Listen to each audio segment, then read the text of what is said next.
হ্যাঁ, আজ তোকে শহরের সব থেকে বড় বিজনেসম্যানের ছেলে দেখতে আসবে, তুই লাল ড্রেসটা পরে থাকবি। বাহ, লাল ড্রেসটা তো দারুণ। শোন, আমি বাড়িতে থাকবো না, ফাঁকা ঘরে যে কোনো উপায়ে ছেলেটাকে পটাতেই হবে। ঠিক আছে মা, 4 দিন স্নান করিনি, তাহলে আমি ভালো করে স্নান করে আসি। শোন মনিকা, তাড়াতাড়ি ঘর মুছে চলে আয়, ঘর ফাঁকা কর। হ্যালো। হ্যাঁ বাবা, তুমি চলে এসো, আমার মেয়ে বাড়িতে আছে, আমি একটু বেরোচ্ছি। আপনি না থাকলে আপনার মেয়েকে চিনবো কি করে? আরে ও একটা লাল ড্রেস পরে থাকবে।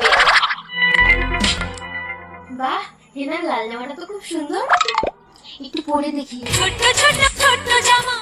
এ তো অপরূপা, তোমাকে আমার ভীষণ পছন্দ হয়েছে। এই নাও, এই আংটি পরিয়ে তোমাকে আমার করে নিলাম। সোমবারে এসে আমি তোমাকে বিয়ে করে নিয়ে যাবো।